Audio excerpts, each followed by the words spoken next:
Hello everyone and welcome to the latest in my constructed video series. This is Brian Kibler with StarCityGames.com. And as you can see on your screen, this week we're going to be playing a pretty fun deck. This is a Constellation deck. It's actually labeled Black-Green Constellation, but it's actually a Junk Constellation deck, Black, Green, White.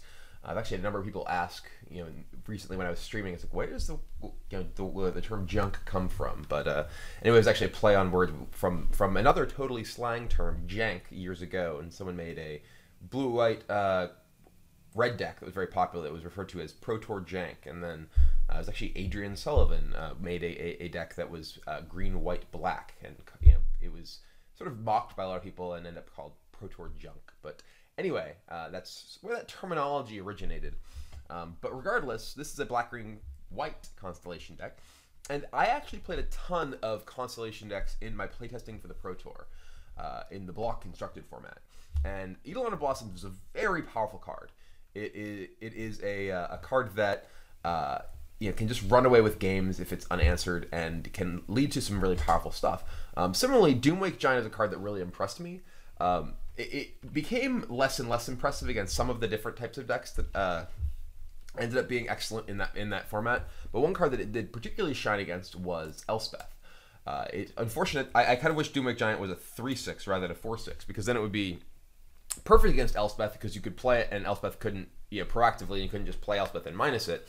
Regardless, there's a lot of just powerful things that these cards can do, and Eidolon of Blossoms provides a sort of the ability to continue to chain a lot of different powerful effects into one another. And Doomwake Giant actually gives you a way to turn a lot of these Constellation triggers into the ability to wipe out your opponent's board. One of the key cards you get coming to Standard from Block Constructed is, amusingly enough, Mana Bloom. This is a card that has largely been ignored for most of its time in Standard. And rightfully so. It's not really a particularly powerful card given the context of the format, but it fits perfectly in this deck. I was actually working on a deck like this for a while, and Mana Bloom was a card that sort of came to my mind as sort of the port to Standard.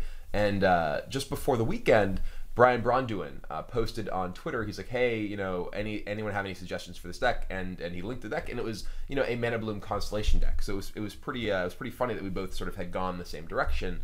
And the card that I actually just suggested to him was Brain Maggot, because he was looking for some cheap spells, some potential early interaction.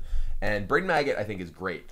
It is amusingly fairly bad in the mirror match, in large part because of Doomwake Giant, but it is a way to mess with what your opponent's doing, and that's one of the things that a deck like this wants, because this deck has a very powerful end game. Eidolon of Blossoms, Underworld Connections, Doomwake Giant, Elspeth, all of these are cards that lead toward having a very, very powerful ways to close out the game, ways to generate advantages as the game progresses. Brain Maggot's a card that even if you play it and your opponent kills it and gets their card back, it can disrupt their curve substantially. And that's one of the things about this effect that I think a lot of people ignore. A lot of people will play like Brain Maggot, take your removal spell, so you can't just kill my Brain Maggot. And I think it's much better served in a lot of cases to play Brain Maggot, take something that will throw them sort of off curve, so they don't necessarily get to play their game out the way that they want to. But this deck also just gets to play a lot of just really high quality cards. Courser of Kruphix and Sylvan Caryatid we saw totally define the block format. And I've been playing them basically since they've been legal as a pair in this format in Standard. Banishing Light, the new Oblivion Ring, is a great catch-all answer to a ton of stuff that also happens to trigger Constellation, so it works very, very well with Eidolon and Doomwake Giant. Underworld Connections, again, is a way to take control of a game that goes long. Works very, very well with Courser. I've actually been playing Courser Underworld Connection decks in Standard off and on for a while as well. And this is a deck that has a lot of the same tools that I really liked from a lot of the black-green sort of mid-range decks that I had been playing, but does have that way to take control of a game that goes long. Whereas those decks had stuff like Reaper of the Wilds and Pelucranos that were these sort of mid-range creatures. Those weren't particularly good in a lot of matchups where your opponent could just have anything that could potentially kill them. If it didn't actually kill your opponent, it often just didn't do anything. And here, if you have an Eidolon of Blossoms that survives even a couple turns, you're frequently just going to run away with the game completely. Particularly because of Mana Bloom. Mana Bloom's ability to return to your hand when you run out of charges on it can allow you to just continuously trigger your Eidolons every turn, and allow you to dig deeper and deeper and deeper into your deck. And as you dig deeper, you're very likely to just find more enchantments, so you're not going to necessarily just be reliant on that one Mana Bloom.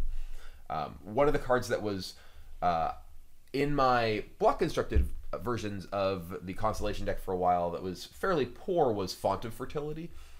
The acceleration that Font gives you is very high cost in a format that had temples that you wanted to play, and the deck has a lot of relatively high cost things. You have Eidolon, you have Doomwake, you have Elspeth, and you want to be able to ramp to those. And Font allowed you to do that in theory, but the problem was that with enter the battlefield tapped lands in your deck, you were very rarely able to actually play a turn 1 Font, turn 2 use it to get the rampant growth effect to actually accelerate you.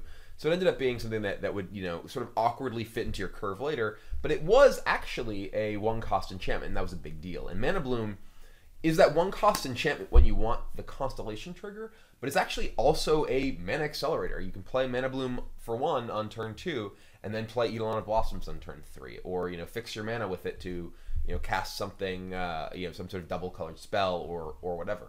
So it's a very powerful component of the deck in terms of what you're actually looking for.